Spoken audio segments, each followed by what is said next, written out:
Hit TV చూస్తున్న ప్రేక్షకులందరికీ మనస్ఫూర్తిగా ధన్యవాదాలు. మరి 2025వ సంవత్సరము మే నెల 15వ తారీఖు నుంచి గురుగ్రహ సంచారం జరగబోతుంది. మరి ఈ గురుగ్రహ సంచారం కన్యా రాశి వాళ్ళకి ఎలా ఉండబోతుంది, వాళ్ళ అనుకూలత ప్రతికూలత, వాళ్ళ గ్రహస్థితి, వాళ్ళ మానసిక స్థితి అన్నీ కూడా ఎలా ఉండబోతున్నాయి ఇప్పుడు మనకు క్లియర్గా మనకి వివరించడానికి మన ఈ టీవీ స్టూడియోలో మన ముందున్నారు ఆస్ట్రో సైకాలజిస్ట్ ఎస్వి నాగనాథ్ గారు ఉన్నారు. ఎందుకంటే మరి నాగనాథ్ గారి సూచనల కోసం సలహాల కోసం ప్రతి ఒక్కరు ఎదురు చూస్తూ ఉంటారు. ముందుగా హిట్ టీవీ ప్రేక్షకులైతే మరి ఎదురు చూస్తూ ఉంటారు, ఇంకా ఏం కొత్త విషయాలు చెప్పబోతున్నారా అని చెప్పేసి. మీకోసం అవే కొత్త విషయాలు మీకు అనుకూలంగా సూచనలు చెప్పడానికి మన ముందే ఉన్నారు, అడిగి తెలుసుకుందాం. నమస్తే నాగనాథ్ గారు. నమస్తే నిర్మల. మరి గురు గ్రహ సంచారం జరగబోతుంది అంటున్నారు. ఈ గురు గ్రహ సంచారము ఈ కన్యా రాశి వారికి ఎలా ఉండబోతుంది అంటారు?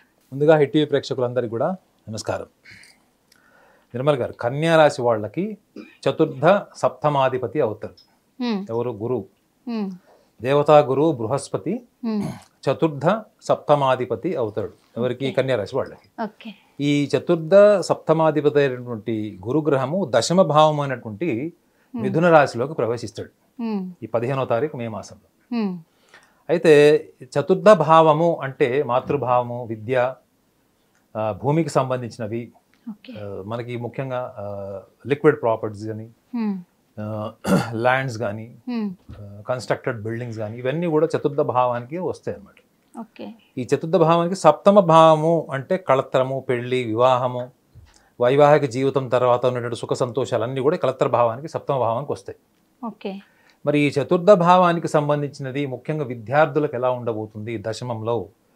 విద్యార్థులు వాళ్ళు చదువుకున్న చదువు, విదేశాలకు వెళ్ళి చదువుకోవాలనుకుంటున్నారా, లేదా ఈ చదివిన చదువుకు అనుగుణంగా వీళ్ళు తీసుకున్న నిర్ణయం మళ్ళీ హైయర్ ఎడ్యుకేషన్కి ఎలా ఉండబోతుంది, వీళ్ళు తీసుకున్న నిర్ణయాలు వీళ్ళకి భావితరాలు అంటే నెక్స్ట్ జనరేషన్ వాళ్ళు నెక్స్ట్ కమింగ్ అప్ టైంలో వీళ్ళకి అనుకూలంగా ఉంటుందా? చాలా మంది తాత్కాలికమైనటువంటి ఫలితాలు చూసి నిర్ణయాలు తీసుకుంటారు విద్యార్థులు, తర్వాత సఫర్ అవుతారు. At the same time real estate వ్యాపారులకు సంబంధించినటువంటి కూడా ఈ చతుర్థ భావానికి వస్తుంది. ముఖ్యంగా ఈ చతుర్థ సప్తమ భావాన్ని మనం కాసేపు పక్కన పెడితే గురువు యొక్క లక్షణాన్ని కూడా మనం మాట్లాడుకోవాలి. మన గురువు ఎక్స్పాన్షన్, జీవితంలో అదృష్టము, అనుకోని సిరి, ఉన్నతమైనటువంటి స్థానము, ఉన్నతమైన జ్ఞానం, ఉన్నతమైనటువంటి గుర్తింపు రావాలి మీ జీవితంలో అనుకుంటే గురువు యొక్క అనుగ్రహం ఉండాలి. మీరు ఎన్నో ప్రయత్నాలు చేస్తారు, ఎన్నో నిర్ణయాలు తీసుకుంటారు, మార్చుకుంటారు, శ్రమిస్తారు, అయినా మీకు ఫలితం ఉండదు. ఎందుకు? కర్మఫలం మన పక్కనోడికి వస్తుంది, మనం చేసిన ఫలితం పక్కనోడికి వస్తుంది. చాలా మంది సఫర్ అయితే చూడండి, అరే నేను ఇంత కష్టపడ్డాను, నా ఫలితాలన్నీ వాళ్ళకి వెళ్ళిపోయినాయి, నాకు రాలేదు అనేటువంటి ఒక నిర్లిప్తత మనం చాలా మందిలో చూస్తాం.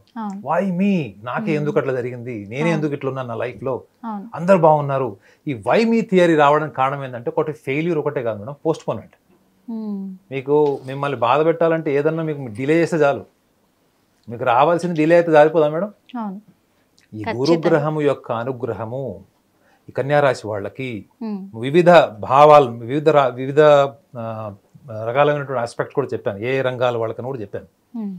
ఈ చతుర్థ భావానికి సంబంధించినటువంటి రియల్ ఎస్టేట్ వ్యాపారాలు కానీ, భూమి మీద అంటే వ్యాపారం చేసేవాళ్ళు, ఈవెన్ మీకు అగ్రికల్చర్ ఫార్మర్స్ కూడా మీరు తీసుకోండి, వీళ్ళందరికీ కూడా ఇప్పుడు జ్ఞానకారకుడైనటువంటి గురుగ్రహము బుద్ధికారకుడైనటువంటి మిథున రాశి లోకి ప్రవేశిస్తాడు. సో వీళ్ళకి గతంలో గడిచినటువంటి 1 year గా ఉన్నటువంటి egocentric problems, especially with life partner, associate business partners తో ఉన్నటువంటి ఈగోసెంట్రిక్ ప్రాబ్లమ్స్ కూడా ఇప్పుడు వీళ్ళకి సాల్వ్ అయ్యేటువంటి టైం ఇది. చాలా మంది పార్ట్నర్స్ విడిపోతారు, చాలా మందిని చూస్తుంటారు. వ్యాపారాల్లో డబ్బులు పెట్టిన వాళ్ళు, అభిప్రాయ భేదాలు, ఈగో ప్రాబ్లమ్స్, చీటింగ్ చేసిన వాళ్ళు, ఇట్లా రకరకాలు ఉంటారు అండి. వీళ్ళందరితో వైరుధ్యం ఉన్న వాళ్ళు, కోర్టు కచేరీలకు వెళ్ళిన వాళ్ళు, లేదా కోర్టుకు వ్యవహారాలకు వెళ్ళాలనుకున్న వాళ్ళు, లీగల్ యాక్షన్ తీసుకోవాలనుకున్న వాళ్ళందరికీ కూడా ఇది కొంత ఒక అండర్స్టాండింగ్ సెటిల్మెంట్కి వచ్చేటువంటి టైం అని చెప్పచ్చు. అర్థమైందండి? Something is better than nothing కదా. సో ఇది ముఖ్యంగా విద్యార్థులు కూడా ఈ కన్యారాశిలో ఉన్న వాళ్ళు ఏంటంటే ఎక్కువగా ఒక నిర్ణయం తీసుకోవడానికి 1000 రకాలుగా ఆలోచిస్తారు. వీళ్ళతో ఉన్న సమస్య ఏంటంటే ఈ 1000 రకాలుగా ఆలోచించడం వల్ల వీళ్ళు ఏ నిర్ణయం తీసుకోలేకపోవడం వల్లనే వీళ్ళకి డెసిషన్ మేకింగ్ అంటే సొంత విషయాల్లో నిర్ణయ శక్తి సమస్యలు వీళ్ళకి జీవితకాలం ఉంటాయి. కానీ వీళ్ళు వేరే వాళ్ళకి సంబంధించిన విషయాల్లో నిర్ణయాలు తీసుకునేటప్పుడు మీ మీద వాళ్ళకి అభిప్రాయం ఉంటుంది మేడం ఆల్రెడీ. జీవిత భాగస్వామి కావచ్చు, ఇంట్లో తండ్రి కావచ్చు, తల్లి కావచ్చు, ఈ రాశిలో జన్మించిన వాళ్ళు మీ మీద ఆల్రెడీ వాళ్ళకి ఒక జడ్జిమెంట్ ఉంటుంది, సీక్రెట్ జడ్జిమెంట్ ఉంటుంది. అది ఎప్పుడో సందర్భం వచ్చినప్పుడే బయట చెప్తారు. కానీ నిజంగా అది సందర్భం వచ్చినప్పుడే కాకుండా ఎప్పుడన్నా వీళ్ళు గ్రూప్ డిస్కషన్స్లో వాటిలో కూడా అటువంటి విషయాలు వీళ్ళు బహిరంగంగా చెప్పాలి. వీళ్ళ విశ్లేషణ ఎప్పుడు మనసులో పెట్టుకుంటారు. వీళ్ళంతా ఎక్స్ట్రావర్డ్స్ కాదు, ఇంట్రోవర్డ్స్. మనసులోనే పెట్టుకుంటారు. చెప్తే ఏమనుకుంటారు అనే భయం, ఆందోళననే ఉంటారు తప్ప అరే చెప్పి చూద్దాం, ఏం జరుగుతుందో చూద్దాం అనేటువంటి తెగింపు ఉండదు వీళ్ళకి. చాలా చాలా sincere, very genuine, very hard working people వీళ్ళు కన్యా రాశి వాళ్ళు. మరి సప్తమ భావంలో కూడా ఇప్పుడు శని ఉన్నాడు కదా. ఇప్పుడు స్పెషల్ అడిషనల్ అనాలిసిస్ ఏంటంటే కన్యా రాశి వాళ్ళకి ఇప్పుడు దశమంలోకి గురువు ప్రవేశించడం ఒకటే కాకుండా ఆల్రెడీ 30వ తారీఖు మార్చి వీళ్ళకి శని గ్రహము వీళ్ళకి వీళ్ళకి సప్తమ భావంలో ఉన్నాడు. సో మరి సప్తమం కేంద్రం కదా, వీళ్ళకి ప్రతికూలంగా ఉంటుంది. వీళ్ళకి జీవిత భాగస్వామితో వీళ్ళకి understanding problems, biological physical problems ఇవన్నీ కూడా ఉంటాయని చెప్తున్నారు. కానీ వీళ్ళకి పంచమ షష్టమాధిపతి అవుతాడు ఈ రాశి వాళ్ళకి. సో ఈ కేంద్ర భావంలో సప్తమంలో ఉన్నటువంటి శని వీళ్ళకి ఒకవేళ అండర్స్టాండింగ్ డిఫరెన్సెస్ ఏమైనా క్రియేట్ చేసినప్పటికి కూడా ఈ దశమంలో ఉన్నటువంటి గురువు దాని తీవ్రతను తగ్గిస్తాడు మేడం. ఎందుకంటే శనిగ్రహము కర్మలను ఆచరింపజేస్తాడు. కర్మలను ఆచరింపజేసినటువంటి ప్రణాళికతో ఉండేటువంటి కర్మలు ఉంటాయి, ప్రణాళికలు లేకుండా ఆవేశంతో ఉండేటువంటి భావోద్వేగాలతో ఉండేటువంటి కర్మలు కూడా ఉంటాయి. చూడండి, ఒక చిన్న గొడవ జరిగితే దాన్ని మీరు మానసికంగా అనుభవించుకొని రోజు గొడవ పెట్టుకోవచ్చు. ఫోన్లే అయిపోయింది, మంగళవారం బుధవారం ఎందుకు అనుకునేవాడు కూడా ఉంటారు. కానీ జ్ఞానకారకుడైనటువంటి గ్రహము దశమ భావంలోకి వస్తాడు. అంటే దశమము అంటేనే వృత్తి, మీరు తీసేటువంటి action, your every action is explained from the 10th house, దశమ భావం. దశమంలోకి జ్ఞానకారకుడైనటువంటి గురుగ్రహం రావడం వల్ల ఈ ఛాందస భావాలతోని లేకపోతే ఆవేశంతోని భావోద్వేగాలతోని మానసికంగా అనుభవించుకున్నటువంటి డిఫరెన్స్ ఆఫ్ ఒపీనియన్స్ ఉంటాయి చూడండి, జీవిత భాగస్వామికి సంబంధించినవి, ప్రేమికులకు సంబంధించినవి, ఇవి నిర్వీర్యమయ్యే ఛాన్స్ ఉంటుంది madam. This is one plus point. ఎందుకంటే మీరు ఎంత మూర్ఖంగా ఆవేశంగా ఆలోచించినా మీరు తీసుకునే నిర్ణయంలో ఆఖరి క్షణంలో మీ నిర్ణయం మారడానికి కారణం ఏంటి? మీ యొక్క సంచిత ప్రారంభ కర్మ, మీ పూర్వజన్మ కర్మ ఫలితం కూడా ఉంటది. గురువుని ఎక్స్ప్లెయిన్ చేయాలి అంటే మొత్తం ప్రారంధం అను. మీరు ఈ జన్మలో ఏదైతే అదృష్ట దురదృష్టాలు ఆఖరి నిమిషాల్లో మీరు తీసుకున్నటువంటి నిర్ణయంలో జ్ఞానం ఉందా, మూర్ఖత్వం ఉందా అంటే గురువు మిథున రాశిలో కన్యా రాశి వాళ్ళకి తప్పకుండా అనుకూలతని ఇస్తాడు తప్ప ప్రతికూలతనివ్వడు. సో కాబట్టి వీళ్ళు కూడా వీళ్ళ వైపు నుంచి చేసేటువంటి ప్రయత్నం ఏంటంటే చేయాల్సింది, ఈ కన్యా రాశి వాళ్ళకి ప్రతి చిన్న విషయం వేరే వాళ్ళతో షేర్ చేసే అలవాటు ఉంటుంది. వీళ్ళు షేర్ చేసేవాళ్ళు అవతల వాళ్ళు ఆల్రెడీ జీవిత భాగస్వామి సమస్యలు ఉన్నారు, వాళ్ళకి విడాకులు అయిపోయినాయి, లేదా వాళ్ళకి కూడా ఆధిపత్యపు లక్షణాలు ఉన్నాయి అనుకోండి, భార్యాభర్తలు ఇద్దరు కావచ్చు, వాళ్ళ ఈగో ప్రాబ్లమ్స్ వల్ల వాళ్ళు సఫర్ అవుతుండొచ్చు. వాళ్ళ లాంటి వాళ్ళకి వెళ్ళి వీళ్ళు ఒకవేళ షేర్ చేశారనుకోండి, వీళ్ళకి వచ్చేటువంటి సలహా ఫీడ్బ్యాక్ ఏముంటుంది, మోటివేషన్ ఏముంటుంది, నెగిటివే ఉంటుంది. అటువంటి ఎన్విరాన్మెంట్ని కూడా ఛేదిస్తాడు ఇప్పుడు గురుగ్రహం, గుర్తుపెట్టుకోండి. అటువంటి వాళ్ళని కూడా తీసి పక్కన పెట్టి ఒక మంచి మార్గంలో వీళ్ళకి ఆలోచనతోని కళ్ళు తెరుచుకొని జీవితాన్ని వాస్తవాన్ని చూసేటువంటి ఒక ఎన్విరాన్మెంట్ని క్రియేట్ చేసేటువంటి టైం వీళ్ళకి ఈ 15వ తారీఖు నుంచి వస్తుంది, తప్పకుండా వస్తుంది ఖచ్చితంగా.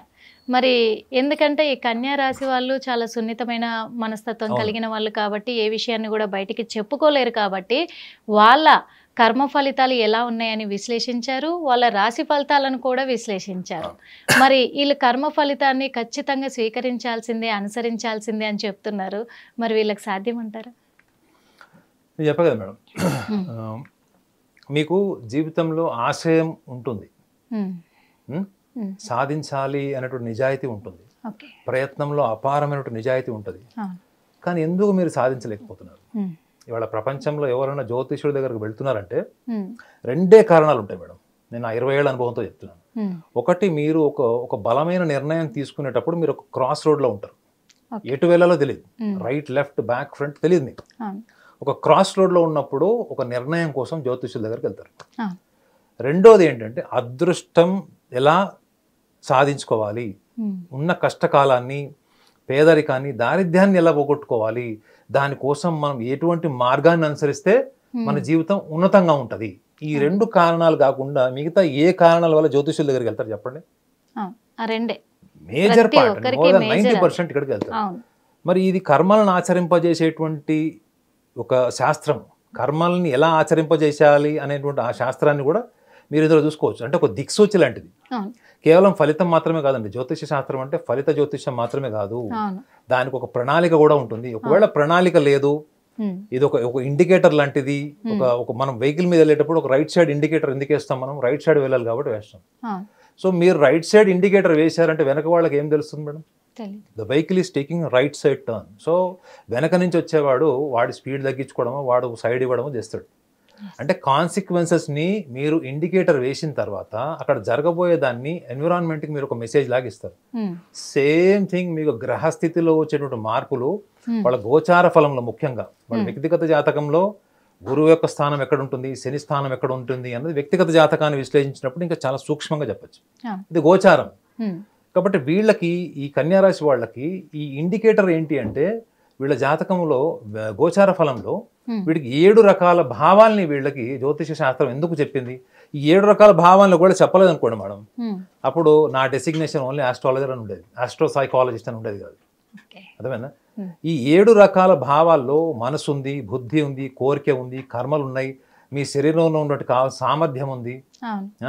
వీటికి సంబంధించినటువంటి మీ భావోద్వేగాలు, చంద్రుడి నుంచి వచ్చేటువంటి మనసు, ఈ భావోద్వేగాలను ఎక్కడి నుంచి వస్తున్నాయి? ఈ భావాలను ఎక్కడి నుంచి వస్తున్నాయి? మనసు నుంచే వస్తున్నాయి. మనసు నుంచి వచ్చేటువంటి భావోద్వేగాలకు ఒక ప్రణాళిక ఉందా, బుద్ధి ఉందా, సూక్ష్మ దృష్టి ఉందా? ఇవన్నీ ఎందుకు ఒక్కొక్క గ్రహాన్ని ఎందుకు నిర్దేశించారు?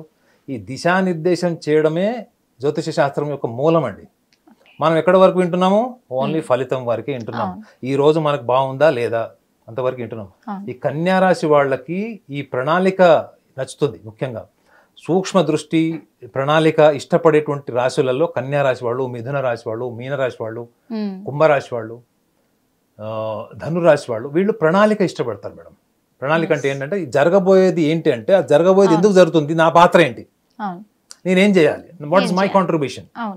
సో ఈ యొక్క ప్రణాళికకు సంబంధించినటువంటి విషయాల్లో కన్యారాశి వాళ్ళకి గతంలో వాళ్ళు ఎంత మానసికంగా దెబ్బతిన్నారు, కుటుంబ విషయాల్లో కానీ, ఆర్థికపరమైన విషయాల్లో కానీ, ఇప్పుడు ఈ జ్ఞానకారకుడు గురువు వీళ్ళకి బుద్ధికారకుడైనటువంటి మిథున రాశిలోకి వెళ్తాడు.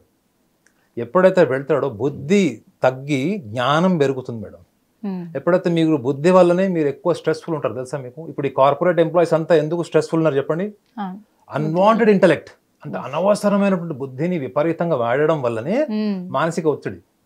కానీ ఎండ్ ఆఫ్ ద డే ఏంటి, మనం ఏం చేయగలుగుతాం? అనవసరమైనటువంటి చాదస్త భావాలు, ఆలోచనలు, నిర్ణయాలు ఇవన్నింటిని పక్కన పెడితే మనకి ఏం ఉండదు. పర్ఫార్మెన్స్ ఓరియంటెడ్ స్ట్రెస్ ఒకటే ఉంటుంది. మిగతా అంతా కూడా ఎన్విరాన్మెంట్కి మనం ఇచ్చేది, ఎన్విరాన్మెంట్ మీద మనం తీసుకునేది. కాబట్టి కన్యారాశి వాళ్ళకి వీళ్ళు తీసుకున్నటువంటి నిర్ణయాలు, ఆలోచనలు చాలా మటుకు కూడా మనం అనకూడదు, కానీ వాళ్ళే ఒక స్క్రాప్ క్రియేట్ చేసుకుంటారు, అంటే ఒక డస్ట్బిన్ క్రియేట్ చేసుకుంటారు. ఈ డస్ట్బిన్ని క్లియర్ చేసేటువంటి గ్రహమే ఈ గురు గ్రహము, బృహస్పతి. వీళ్ళకి దశమంలోకి ఎంటర్ అవుతాడు. ఈ 1 year వీళ్ళు గడిచిన 1 year ఎలా ఉందో తెలియదు, కానీ ఈ 1 year మాత్రం వీళ్ళకి ఒక శుభ సూచకము, ఒక పండగ వాతావరణం ఏర్పడేటువంటి అవకాశము వీళ్ళకి బలంగా ఉంది అని చెప్పచ్చు. మనస్ఫూర్తిగా ధన్యవాదాలు నాగనాథ్ గారు. ఎందుకంటే మరి కన్యా రాశి వాళ్ళు ఈ సంవత్సరం ఈ గురుగ్రహ సంచారం నుంచి అంత శుభం జరగబోతుందని మీరు చెప్పినందుకు. ఎందుకంటే వాళ్ళు కూడా చాలా సంతోషంగా కూడా ప్రతి అడుగు కూడా వాళ్ళు ఆలోచించి ముందుకేస్తారు కాబట్టి ధన్యవాదాలు. హిట్ టీవీ యాప్, ఇందులో short news, live news, entertainment shows, movies, digital magazines తో పాటు మీ జిల్లా వార్తలను కూడా ఫ్రీగా చూడొచ్చు. ఇంకెందుకు ఆలస్యం, వెంటనే హిట్ టీవీ యాప్ ని డౌన్లోడ్ చేసుకుని ఫ్రీగా ఎంటర్టైన్మెంట్ పొందండి. Hit TV app, hit TV app, please download hit TV app. Hit TV app ని ఫ్రీగా డౌన్లోడ్ చేసుకుని ఎంజాయ్ చేయండి. మీకు నచ్చిన ఎంటర్టైన్మెంట్ కోసం హిట్ టీవీ యాప్ ని ఫ్రీగా డౌన్లోడ్ చేసుకుని ఎంజాయ్ చేయండి. హిట్ టీవీ యాప్ ని డౌన్లోడ్ చేసుకుని ఆస్వాదించండి, ఆశీర్వదించండి. ఇంతమంది సెలబ్రిటీలు హిట్ టీవీ యాప్ ని డౌన్లోడ్ చేసుకోండి అని చెప్తున్నారంటే ఎంత మంచి యాప్ ఆలోచించండి. అమెరికా అమెరికా అమెరికా అమెరికాలో చదవాలనుకునే వాళ్ళకి విశ్వసనీయమైన పేరు మన శౌర్య కన్సల్టెన్సీ. UK లో 1 year masters, UK లో 1 year masters, 2 years work permit up to 5 years visa. Contact Saurya Consultancy. Contact 89851 89851.